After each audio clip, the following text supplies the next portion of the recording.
बिस्मिल्लाहिर्रहमानिर्रहीम। मेरा नाम डॉक्टर हिदायत बंगश है और आप मेरा यूट्यूब चैनल देख रहे हैं। बात करते हैं आज रोमानिया की वर्क परमिट और इसकी ड्यूरेशन का, और ये डन बेस क्या होता है और किस तरह पाकिस्तान में एजेंट कर रहे हैं, तो वो सारी चीज़ें मैं आपको बताता हूँ। पहले तो बात है कि ये रोमानिया का वर्क परमिट होता है तकरीबन, जिसकी ड्यूरेशन है निकलती है तो वो 1 साल का होता है, 2 साल का भी हो सकता है जो वो ड्यूरेशन होती है। और वो निकलता जो मिनिमम आप कह सकते हैं कि 1 महीने से लेके 2 महीने, मैक्सिमम 2 महीने में निकल आता है।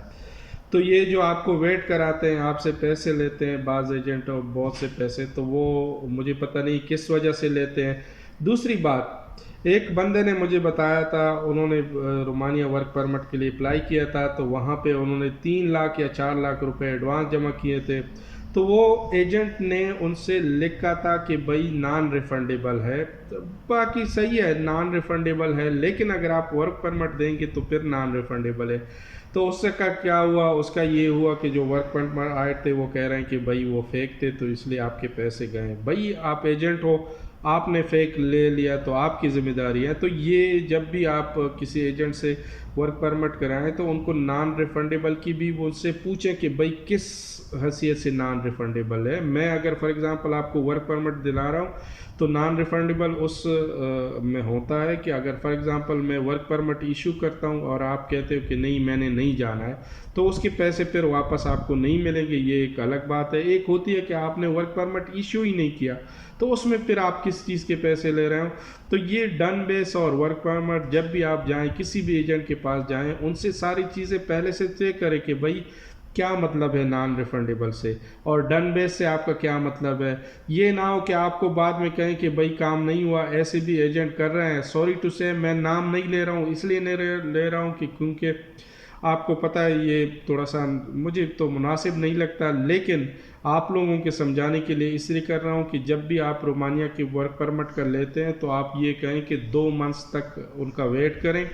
2 मंथ्स के बाद ज़्यादा ना करें, अगर 15 दिन ऊपर नीचे आ सकते हैं, लेकिन इससे ज़्यादा वेट ना करें। सेकेंडली, जब भी आपको वो कहें कि नॉन रिफंडेबल है तो उसके टर्म्स एंड कंडीशन तय करो कि नॉन रिफंडेबल क्या है। अगर एक मसला आपकी तरफ से आता है, फॉर एग्जांपल आपने कहा वर्क परमिट इशू हुआ और आप नहीं जा रहे हैं, तो फिर नॉन रिफंडेबल होना चाहिए। लेकिन अगर आप किसी से वर्क परमिट लेते हैं, वो वर्क परमिट फेक है या वो कंपनी फेक है, तो वो तो फिर वो एजेंट की जिम्मेदारी है, तो उससे फिर मतलब आपको पेमेंट करनी चाहिए। तो ये टर्म्स एंड कंडीशन पहले से तय कर ले। और दूसरी बात ये है कि जब भी आप वर्क परमिट लेते हैं तो आपको ये जहन में याद रखना चाहिए कि आपको इंग्लिश आनी चाहिए। बग़ैर इंग्लिश के आपके इंटरव्यू में बहुत मसले आएंगे। इसके अलावा ये भी चीज़ आप याद कर लें कि उनसे ओरिजिनल वर्क परमिट लें, ओरिजिनल जो पेपर होता है ये। इसके अलावा आप उसकी एक्सपायरी वगैरह भी चेक कर लें। ये ना हो कि आपको वर्क परमिट जब वो हैंड ओवर करते हैं तो वो एक्सपायर हुआ होता है, तो जब आप उस पर वीज़ा रिजेक्शन होते हैं, तो रिजेक्शन की ये वजूहत होती है। बाज़ औक़ात वो आपको फेक कंपनी से इशू कर देते हैं, जब वो वहाँ पे वेरीफाई करते हैं तो आपका वर्क परमिट मतलब वीज़ा रिफ्यूज़ होता है। आपको तो पता नहीं चलता, लेकिन इसी तरह पहले से ये चीज़ें इंश्योर करते जाएं कि वर्क परमिट कहाँ से इशू हो रहा है, आपको पता होना चाहिए।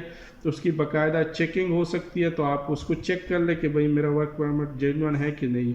और लास्ट बात जो मैंने कहा कि डन बेस पे अगर आप बात कर रहे हैं तो उससे अगर एजेंट की वजह से कोई मसला आ रहा है तो उसका ज़िम्मेदार एजेंट होना चाहिए, और अगर आपकी तरफ से आ रहा है तो उसके फिर आपके पैसे नॉन रिफंडेबल है।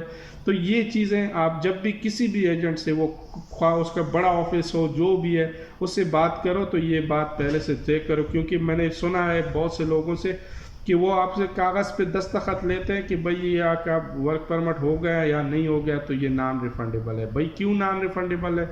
अगर आपने कोई काम ही नहीं किया तो फिर पैसे किस चीज़ के ले रहे हो? और जब भी आपका वर्क परमिट वो अप्लाई करते हैं तो उनसे कोई प्रूफ वगैरह ज़रूर लो, क्योंकि जब भी कोई चीज़ वहाँ पे अप्लाई होता है तो उसकी प्रूफ होते हैं, उसके पेपर होते हैं, उसकी जो फ़ीस पे होती है तो उसकी भी रिसिप्ट होती है। तो ये सारी चीज़ें उनसे लिया करो। इस तरह नहीं कि आपने बस वर्क परमिट दिया, महीने बाद पूछा।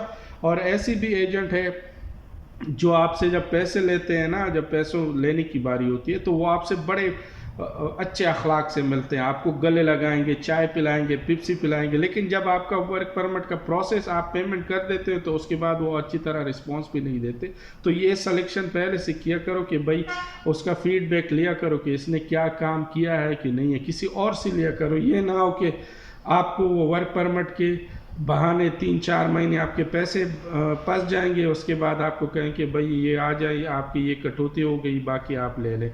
तो 3 लाख रुपए भी एक बंदे से उन्होंने लिए थे एक एजेंट ने, और उसको बाद में कहा कि भाई ये कंपनी फेक थी लेकिन आपके पैसे नॉन रिफंडेबल है, तो आपका वो पैसे ज़ाया हो गए। तो इस तरह के चीज़ों से होशियार रहें। मैंने कहा चलो ये आपसे वो कर लूँ।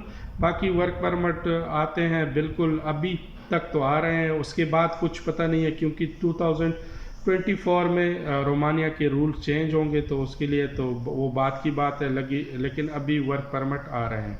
तो अगर इसके अलावा आपको कोई क्वेश्चन हो तो आप मुझसे व्हाट्सएप पे रब्ता कर सकते हैं। थैंक यू, अल्लाह हाफिज़।